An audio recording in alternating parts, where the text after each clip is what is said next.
guys, let's get right into it. So this episode opens up basically where the last episode left off, with Asuelu and his family. Basically, his family does not care about the family that he has created here in the United States of America. They just want the money. Like, that's all they want from him. And I feel really bad because I feel like Karini finally got through her husband and was just like, listen, this is an unhealthy family environment. Like, they don't care that you have to provide for your family here. They just want money from you. And I think it clicked in on this episode where he saw really how his family takes from him and doesn't really pour into him. Like, they don't have any desire to be around him unless he can provide for them. So it's not really a relationship. It's just a one-sided taking from Asuelu. And it was really sad because when he realized that his mother and his sisters did not care about the fact that he had his own family, it really like broke him down. It really broke his heart. And his sisters, you would think that your sisters are the ones who are supporting you and really rallying for you and really helping your mom understand you, but they are just not being supportive at all. And I am just really confused.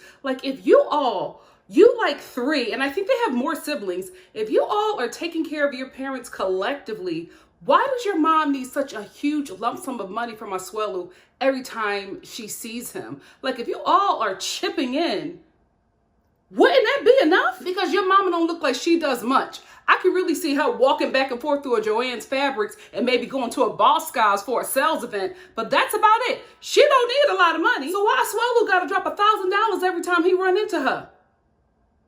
Something in the water ain't clean. And what's really sad is that his sisters and his mother are trying to break up his marriage instead of understanding that they're in the wrong. Like, they can't see any wrong in what they're doing. They're just saying, well, this is the Samoan culture. I'm not Samoan, right? But something in me makes me believe that these broads are scamming and throwing it on the culture. Like, they don't want to be held accountable for how horrible they sound, so they want to throw it on the culture instead of just, being open and honest with the fact that we see you done got a big fish, so we want you to spread the wealth. Kalani's family got money. We see you living in big house after big house after big house.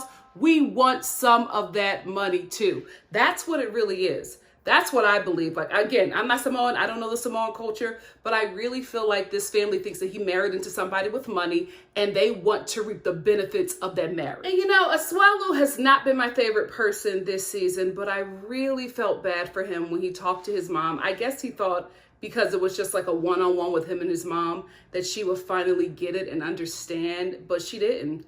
Like, she watched her son break down. He was wailing in front of his mother, and she was just like, oh, okay. Like, Kalani was like, that doesn't move you or whatever. She was just like, yeah, I feel bad, but I need the money. Like, that's all she cares about. In the Samoan culture, you have to take care of your parents. Well, he's trying. He's giving you something. You have two other kids who are also chipping in, or are they not chipping in? I feel like this family wants to eat off of Kalani. It has nothing to do with Asuelu and everything to do with Kalani, because even his mother mentioned it. She was just like, oh, Kalani's family has money, so why can't you give me more money? Instead of taking responsibility for being awful people, they're just like, oh, Kalani is changing you. Kalani is telling you to do this. Kalani is not a good person. Let me tell you something. Your son was a tour guide in Samoa. I don't think he was bringing home all this money that you're requesting. You're asking Kalani for this money and trying to be slick by using your son, who found out this episode that he is getting conned by his family. Because when they started this mess, this is when I was like, yes, Asuelu. When they started this mess trying to talk about Kalani, he got up, he was like, bye, mom. Bye, mom. And the mom tried to do all that crying. Son, we made food for you. He was like, I know. All right, see ya. This is what you need to do. This is the kind of husband you need to be 24/7, Asuelu, not just when you're trying to stand up to your scamming family. And can we talk about this brother? When I saw him, I was just like, oh my goodness, brother, please blink twice if you need us to save you. Because I know good and well that his family was not for the foolishness unless he don't have no money. Because if he don't have no money, he is definitely being held hostage by a sister that look like she can chew glass. Tanya and Sinjin. Guys, why am I attracted to Sinjin's friend Andrew? Is he hot? Or have I been quarantining too long? I feel like I've probably been in this house way too long and I'm starting to find the weirdest men attractive. And I also feel like I'm the only one quarantining. I just feel like I'm looking at like everybody's Instagram and I'm just like, everybody's having the best summer ever. I'm the only one trying to save the world. Just like a black woman. Seeing Sinjin with his friends was sad and alarming, right? It was sad because we have never seen this side of Sinjin before. Like when his friends saw him, they just became so like hyped and excited, and he was just like hyped and excited. They were banging on the tables and and they were just like so excited and happy to see each other. And I was just like, you know what, he really needed this. He really needed this, because I feel like we lost a little bit of Sinjin when he moved here to America to be with Tanya. And that makes sense, you know what I mean? Like, everybody is like a muted version of themselves when they move to a new place, because you really don't know the area yet. You haven't made any friends. You're not really comfortable. You're most certainly homesick. So that is very understandable, right? But it was just like, this dude, this joyous, fun, happy dude was a Sinjin we have never seen, not even on his wedding day. And seeing his friends was also alarming to me, because I thought of Tanya. I had no idea that she moved in with him for like 8 weeks. Tanya, you are leaving out a lot. You're leaving out a lot of this story, because let Tanya tell it. She met him at a bar. They made out, knew that they were going to get married. She moved him to the U.S. so she could get married and they could live happily ever after. No, that's not what happened. Tanya was down there doing her eat, pray, love, got caught up with Sinjin, fell in love, ain't have no place to stay, was just out there in South Africa doing the most, moved in with his friends and annoyed the hell out of them. I'm so glad that they still remain friends after Tanya, because it was very obvious, especially with Andrew, that Tanya was a lot to live with. But you know what? I'm Team Tanya, because that's why I was alarmed. I was just like, how in the hell did you survive in this house with these 3 men for 8 weeks? How did you do? You must really be in love with this man. You must really be in love with this man, because that, when we saw those dudes at the bar, you cannot tell me that they are not 10 times more extra at their home. And you survived that for 8 weeks. Sis, you love this man. You love this man. Sinjin, do you know how much she loves you? She loves you a lot. I think, you know, maybe it's time to forgive her for the soulmate comment, because Tanya is paying for that comment. She is paying for that comment. That's why Sinjin in next week's episode, he's going to be like, I don't know, I think I want to stay here. He's going to be saying all of that stuff because he's still mad about that soulmate comment. I told you guys, men will hold on to a grudge until the day they die. They will still be holding on that grudge in hell. They won't let it go. Sinjin is going to make Tanya pay for that comment, and I think we're going to see that next week. Elizabeth and Andre. Elizabeth and Andre are the Jenny and Samit of this season. I can't.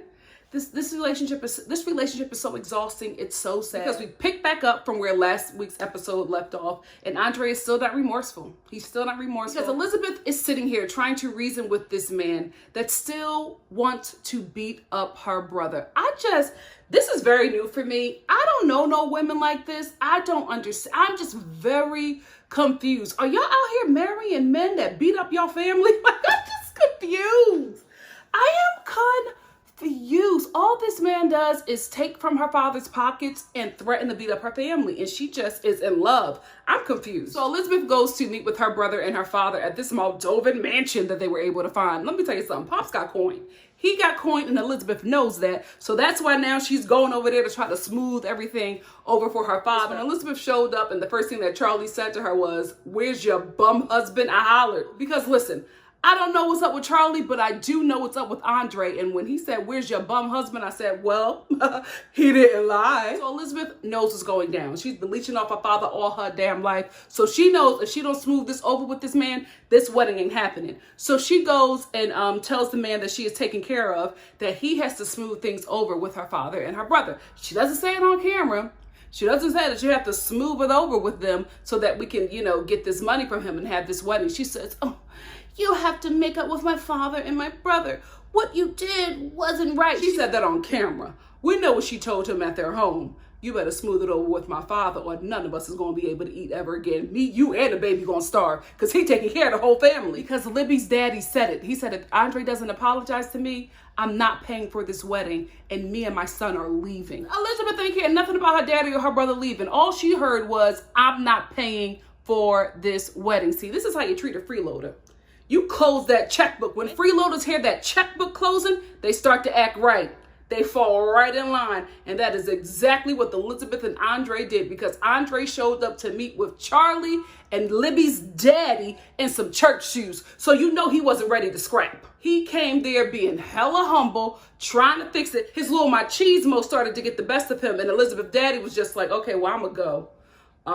I'ma leave, because if you're not remorseful for what you did, then, I don't need to be here. So Andre knew exactly what that meant. My money is leaving. So I don't know how you and that mother with that tiny kitchen, I know she can make a feast, but I don't think she can make a wedding feast. So I don't know how y'all gonna figure that out, but I'ma go if you don't act right. And what did Andre do? Acted right. Heard that checkbook close? Hoes got right in line. See, a pimp always knows how to treat a hoe. And that's exactly what Libby's dad did. He said, I know what this is. My money is gone. Treat me right or I'm out of here. And what did Andre do? That's how you treat a freeloader. Stay woke. Paul and Karini.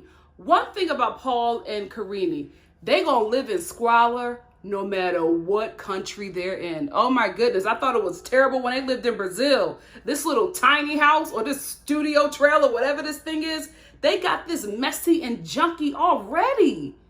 Y'all just moved in and this is what y'all living in? Listen, I know Paul lives in squalor. You can look at him and see. But Karini, you got a newborn baby in that situation. Clean up. Now, you cuss Paul out about everything else. If you want him working a 9-to-5 job, taking care of you and your son, the least you can do is put that phone down and stop texting other tricks and clean up. It's a studio. It's a one room. You can't keep that clean. That baby is sitting there breathing in hot air, flies, and dirt. Is Paul's legs broken or are they in braces? Because he runs like Forrest Gump. Have you guys... I'm like, is this a choice or is there an issue with your legs? I don't get Paul. There's so much going on with him and I don't know if he's just making these choices or if he really has these ailments. Why would they put this man on the show and not give us no backstory? Because we don't know if this man is just weird or if he has some kind of chemical imbalance. Y'all got me on here playing Dr. Phil. I don't know what's up with this man, but I know something's a little off. So I don't know if this is an acting choice or if his mama was drinking when she was pregnant with him. Let's talk. What's going on with Paul? So Karini is not talking to Paul, and she's also not talking to the cameras, and she's also not talking to Paul's mama, who happily comes over because she wants to see the baby, and she also wants to see her family, and she brings Karini some rice and beans, but Karini is so upset. She doesn't want it. She walks up to Paul's mama, and she just goes, I'm upset, but just know it's not about you, and she walks away, and she is on this phone texting, I don't know who, either, a couple of her tricks or her mama. Who knows, but Karini is just not communicating. So because she's not communicating, Paul is giving us the rundown of what happened. And he's trying to make it seem like she has postpartum depression and she's just really moody and angry. And Paul, we know, and your mama know that you did something. You did something to get Karini to this point. Even if we haven't watched your crazy lives, we know you from this show. So we know you did something to get that girl upset. Even his mama said it. When Paul was telling her this story, she was just like, I bet if I talk to her, she'll tell me something else, won't she? Like, she knows her son. She don't even want to be bothered with him. So she knows what Karini is dealing with. She's glad that some woman has taken him off of her hands, but she knows. She knows her baby. And I love that she does not fall for his games or allow him to paint a terrible picture of Karini. She knows what she raised. A difficult man who can't run or provide. Michael and his abuser. So seeing Michael's abuser be kind and endearing at, I guess, what is it? It's they're meeting with some people about the marriage license to see if they can actually, I don't know what it's called, but it's something where you have to meet with these people to pass the is this, the real deal test. So they're meeting with them to, I think, get a Nigerian marriage license. And Angela is so kind, so endearing. Even when the lady is saying things that she doesn't like, she just, yes. And she says that she does that because she knows that that's not going to be the case, but she's saying that because she wants something. So that lets me know that she puts that bully mess on with the right people. She don't do it with somebody that she wants something from, and she doesn't do it with somebody that will deck her in them cigarette titties. She might not look like it, but she a real smart woman. And can I just say, as I was watching their scenes, I really don't know what happened. And you know why I don't know what happened? Because I was watching Angela talk in her confessional with this medium tank top on and a Costco multi-pack of Marlboro cigarettes stuffed in her titty. And this is the image that 90 Day Fiancé is sending out to the rest of the world of what Americans look like and act like. I'm embarrassed. I'm embarrassed. To the rest of the world, this is a certain kind of American. Not all of us. The majority of us, no, I ain't even gonna lie. You know, I'm a rare American. Only the best quality. You get pristine American on this channel. You better like, comment, subscribe, and share because it don't come this good. And since we're talking about embarrassing, the way Angela embarrassed Michael in front of his aunt, I want to say that aunt was calling out a lot of stuff. She was just like, Michael, do you just want to be with a white woman? Like, what is going on? Because she doesn't treat you well. She's not submissive. She dismisses all of our traditions. Why are you with her? I would also like to point out that I feel like his family, I feel like y'all know what this scam is, right? I feel like y'all get it. So I don't know if this is what the producers are telling you to play, but it is very clear that Michael is scamming to get to the United States. Why do y'all keep on asking him that question? He's trying to help out the whole family and y'all keep on blowing up his spot. I will say this also.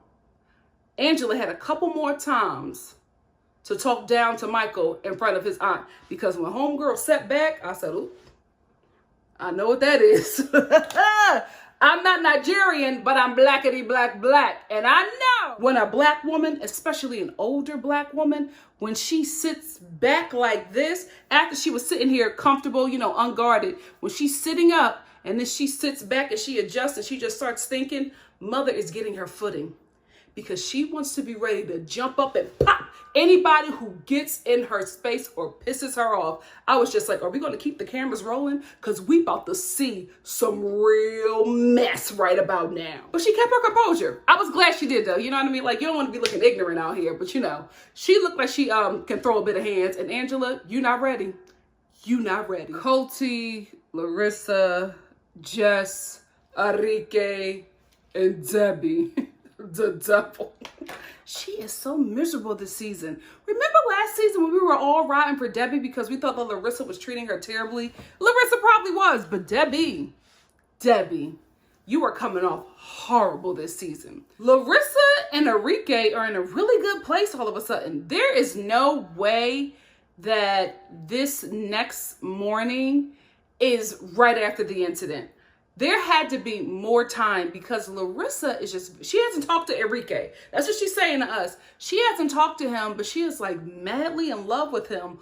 All of a sudden, when she comes down to the kitchen to talk to him about last night, I don't think this was last night. I think they had some time. I think they worked through some things. And then I think the cameras came here to film because Larissa is just way too different for that incident to have happened a couple of, hours ago where he's saying, girl, get away from me with your Dolly Parton robe.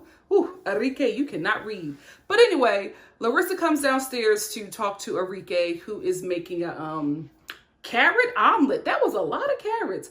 I've actually never had carrots in an omelet. I don't know if it's good or not, but I was just like, at first I thought he was making a soup. Then I was just like, oh, it's an omelet, a carrot omelet. Men in Vegas. So they're talking about why Larissa is upset with him because she didn't like the things that he said to, his ex about him. And I agree with Enrique, okay? Because he was just like, we were not together. And sometimes you say things, and he was very honest, to basically manipulate women to do things that your ex would. So what you do is you compare them to the ex to get them to do some things that you probably want to do or, haven't had done on or you want to be improved in. But you start to bring up the ex to make the new girl work hard. I like that he was honest about it because, we all know how men are. Pray for straight women. It's a hard life. It's a really, really hard life. He explains that to her that, he didn't think that, she did a good job orally. And he said why he said that. I was just like, you know what? You talk to that woman about how Larissa can improve her oral sex skills because she didn't know how to handle little Enrique. But you never said anything about maybe improving your hygiene. Did you think that maybe little Enrique had a little funk and Larissa didn't want to put her mouth on it? Did you ever stop to think that? Did you ever stop to think that maybe you needed to dip little Enrique in some bleach, baking soda, and vinegar before you put it in Larissa's mouth? Maybe that's why she ain't want to tangle with it, because it stank. Maybe that's it. But you want to just say that she don't know what she doing, not that you don't know how to wash your behind because you are living in Vegas. Vegas is hot. Any day of the week, that place is hot. You walk outside for 2 seconds, sweat is just peeling down your legs. So you can't tell me that little Enrique wasn't stinking. It's Vegas, baby. Enrique was stinking. Larissa was probably like, I tangle with one funky penis. I don't feel like doing it to another. Especially when you ain't got no money. I'm not faking nothing for a broke man. Go ahead, girl. But obviously she's back in love with him again, so it was just very weird to me. I was just like, you're in love. I love you so much. How are you in love with this dude that, you know, almost jumped you with his roommate? Girl, you better walk lightly, Larissa, because that roommate is ready to bop you in the back of your head over Enrique and little Enrique. So Larissa and Enrique decide to, you know, get back together. They're in a relationship. They're hugging, they're kissing. And I'm just like, is Carmen still waiting for you to move back into her place? This is why she kicked you out. Because you're not a good friend, Larissa. You are not a good friend. You only go to Carmen when you need something. She probably didn't clean out that room again, got everything ready, only to find out that you were still going to stay with Eric. Did you even tell her? No, she probably didn't. She probably didn't. She's probably going to tell Carmen with cameras. Terrible friend. Terrible friend who loves toxic relationships. This is another toxic relationship that Larissa has jumped into. You thought Colt, his mama, and all them damn cats was enough? No. Larissa said, let's go a bit deeper. Let me get involved with this sexually ambiguous man and his roommate and his funky penis. Girl, you do not have to live like this. This is a choice. This is a choice. And before I move on to Colt the manipulator, I just want to say this. Larissa, this is why I say it's you. Because if you have to bargain with a man who you say that you love to not call the police on you while you're in a relationship, I don't think that that's the man for you, because he knows that if he calls the police on you, you'll get deported. So you have to constantly bargain with him and beg him to not call the cops on you because you'll get deported. If that has to be a standard in your relationship, if you even have to mouth that with him and get him to agree, maybe this ain't the one. It's you, mama. It's you. This is a choice. It's you. Where are your kids? Girl. So thank you all who sent me the information about Jess and her father. I am still going to talk, but where is my...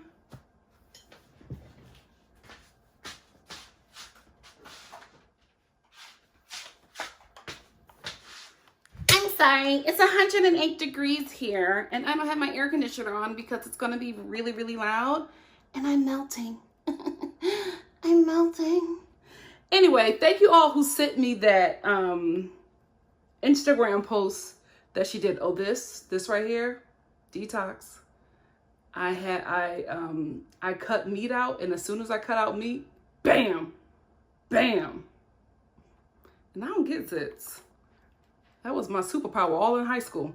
Anyway, so thank you all who sent me that Instagram, because I was able, just this Instagram post, because I was able to find out that Jess, her father that we saw on the show, is her father, but he's not her, biological father, but he is her father. And she had to post that not because, she's Caucasian. Let me stop. Brazilians come in many shades. So not that. She had to post that because a lot of people were calling him weird. I did not get weird from him. I got really good dad. So I don't know what people got weird from. It's probably Debbie who wrote that. Debbie, oh no, you know what it is? Debbie said that he was weird, so that's why she posted that. It was a beautiful message. I like Jess. I'm Team Jess.